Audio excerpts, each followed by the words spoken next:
আচ্ছা, আমাদের শরীরের ভেতরে এত কিছু যে একদম ঘড়ির কাঁটার মতো ঠিকঠাক চলে, এটা কিভাবে সম্ভব? মানে একদম ছোট একটা গাছ থেকে শুরু করে আমাদের মতো জটিল প্রাণী, সবার শরীরেই কিন্তু একটা অদৃশ্য অথচ দারুণ শক্তিশালী একটা যোগাযোগ ব্যবস্থা কাজ করে চলেছে। আর এর নামই হল হরমোন। তো চলুন আজ এই গোপন বার্তাবাহকদের দুনিয়াটা একটু কাছ থেকে দেখা যাক। যেমন ধরুন, একটা গাছ ঠিক সূর্যের আলোর দিকেই কেন বেঁকে বাড়ে, অথবা একটা কাঁচা ফল সে কি করে বোঝে যে তার পাকার সময় হয়ে গেছে। খুব সাধারণ প্রশ্ন মনে হচ্ছে, তাই না? কিন্তু এই সাধারণ প্রশ্নগুলোর মধ্যেই লুকিয়ে আছে জীবনের এক অসাধারণ রহস্য। আর সেই রহস্যের চাবিকাঠি হল হরমোন। তো চলুন আর দেরি না করে জেনে নেওয়া যাক এই গোপন বার্তাবাহকরা আসলে কি, আর কিভাবে তারা আমাদের শরীরের ভেতরে এত সব কাণ্ডকারখানা নিঃশব্দে ঘটিয়ে চলেছে। একদম সহজ করে বললে, হরমোন হল আমাদের শরীরের রাসায়নিক মেসেঞ্জার বা বার্তাবাহক। ভাবুন তো, এরা শরীরের এক জায়গা থেকে তৈরি হয়, তারপর রক্ত বা রসের মাধ্যমে ভেসে ভেসে অন্য জায়গায় গিয়ে একটা নির্দিষ্ট বার্তা পৌঁছে দেয়।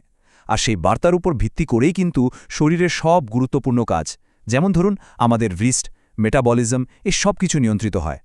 ব্যাপারটাকে অনেকটা আমাদের শরীরের নিজস্ব ডাক ব্যবস্থা বা পোস্টাল সার্ভিসের সাথে তুলনা করা যায়। চিঠি যেমন এক ঠিকানা থেকে আরেক ঠিকানায় একটা খবর নিয়ে যায়, হরমোনও ঠিক সেভাবেই শরীরের এক অংশ থেকে অন্য অংশে রাসায়নিক বার্তা পৌঁছে দেয়। বলা যেতে পারে এটা শরীরের নিজস্ব টেক্সট মেসেজিং সিস্টেম। আচ্ছা, প্রাণীদের জটিল জগতে ঢোকার আগে চলুন একটু গাছপালার দিকে তাকাই। ওরা কিভাবে নিজেদের মধ্যে কথা বলে? হ্যাঁ, ওদেরও কিন্তু হরমোন আছে, যাদের বলা হয় ফাইটো হরমোন। ওদের জগৎটা হয়তো আমাদের মতো অত জটিল নয়, কিন্তু বিশ্বাস করুন, দারুণ মজার।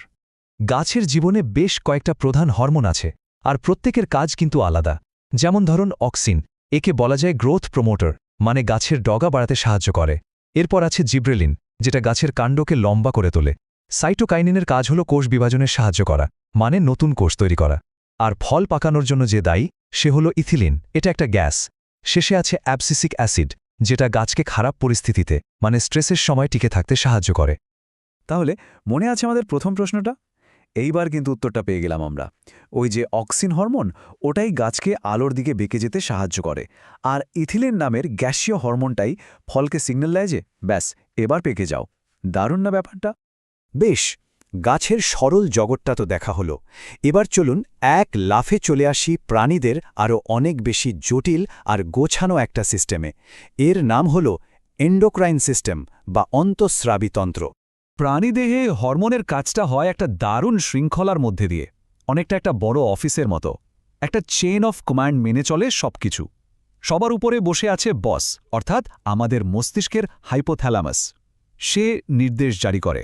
সেই নির্দেশটা চলে যায় ম্যানেজারের কাছে, মানে পিটুইটারি গ্রন্থির কাছে। আর পিটুইটারি সেই নির্দেশটা পাঠিয়ে দেয় নির্দিষ্ট কর্মীদের কাছে, যেমন ধরুন থাইরয়েড গ্রন্থি, আর তারা তখন কাজটা করে। আর এই পুরো সিস্টেমের মধ্যে সবচেয়ে গুরুত্বপূর্ণ খেলোয়াড়কে জানেন? ওই ম্যানেজার, মানে পিটুইটারি গ্রন্থি। এই কারণেই একে মাস্টার গ্ল্যান্ড বা প্রভু গ্রন্থি বলা হয়।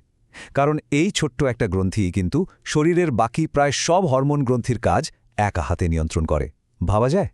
কিন্তু একটা প্রশ্ন আসতেই পারে, এত জটিল সিস্টেমের দরকারটা কি? এর উত্তরটা একটা শব্দে দেওয়া যায়, হোমিওস্টাসিস। এর মানে হলো ভারসাম্য রক্ষা করা। মানে বাইরের পরিবেশে যাই হোক না কেন, শরীরের ভেতরের পরিবেশটাকে সবসময় একটা স্থিতিশীল, একটা স্টেবল অবস্থায় রাখা, এটাই মূল লক্ষ্য। আর এই ভারসাম্য রক্ষার খেলাটা বোঝার জন্য সবচেয়ে ভালো একটা উদাহরণ হলো আমাদের রক্তে চিনির মাত্রা বা ব্লাড সুগার নিয়ন্ত্রণ। এটা এমন একটা কাজ যা আমাদের শরীরে কিন্তু প্রতি মুহূর্তে চলছে। এই গুরুত্বপূর্ণ কাজটা করে অগ্ন্যাশয় থেকে বের হওয়া দুটো হরমোন একটা টিম হিসেবে, এদের নাম ইনসুলিন আর গ্লুকাগন। যখন রক্তে চিনি বেড়ে যায়, তখন ইনসুলিন এসে সেটাকে কমিয়ে স্বাভাবিক করে। আবার যখন চিনি কমে যায়, তখন গ্লুকাগন এসে সেটাকে বাড়িয়ে স্বাভাবিক করে। ব্যাপারটা অনেকটা একটা সিস খেলার মতো, একজন নামলে আরেকজন ওঠে, যাতে মাঝখানের ভারসাম্যটা একদম ঠিক থাকে। আর এই যে পুরো প্রক্রিয়াটা, মানে একটার প্রভাবে আরেকটা নিয়ন্ত্রিত হচ্ছে, এটাকে বিজ্ঞানের ভাষায় বলে ফিডব্যাক লুপ। এটা ঠিক আমাদের বাড়ির এসি বা রুম হিটারে থার্মোস্ট্যাটের মতো কাজ করে। থার্মোস্ট্যাট যেমন একটা নির্দিষ্ট তাপমাত্রায় ঘরকে সেট করে রাখে, তাপমাত্রা বাড়লে এসি চালু করে দেয়, কমলে বন্ধ করে দেয়। আমাদের হরমোনগুলো ঠিক সেভাবেই শরীরের ভেতরের সবকিছুকে একটা নির্দিষ্ট মাত্রায় বেঁধে রাখে। আচ্ছা, এখানে একটা বেশ মজার প্রশ্ন চলে আসে। আমাদের শরীরে তো যোগাযোগের জন্য আরও একটা সুপারফাস্ট সিস্টেম আছে, তাই না? নার্ভাস সিস্টেম বা স্নায়ুতন্ত্র, যেটা বিদ্যুতের গতিতে কাজ করে। তাহলে এই ধীর গতির হরমোন সিস্টেমের আলাদা করে দরকারটা কি? চলুন এই দুটো সিস্টেমের মধ্যে একটু তুলনা করে দেখা যাক। এদের মধ্যে মূল পার্থক্যটা হলো গতি আর স্থায়িত্বের। স্নায়ুতন্ত্র হলো হোয়াটসঅ্যাপ মেসেজের মতো, একদম ইনস্ট্যান্ট, চোখের পলকে বার্তা পৌঁছে যায়, কিন্তু এর প্রভাবও খুব অল্প সময়ের। অন্যদিকে এন্ডোক্রাইন সিস্টেম বা হরমোন হলো পোস্ট অফিসের চিঠির মতো, পৌঁছাতে একটু সময় লাগে, কিন্তু এর প্রভাবটা হয় অনেক দীর্ঘস্থায়ী।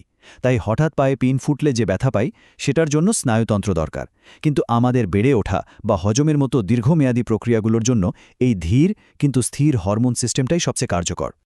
তাহলে দেখা যাচ্ছে যে একটা গাছের আলোর দিকে সামান্য ঝুঁকে পড়া থেকে শুরু করে আমাদের শরীরের ভেতরে জটিল সবকিছুর ভারসাম্য রক্ষা করা পর্যন্ত সবকিছুর পেছনেই কিন্তু রয়েছে এই হরমোন।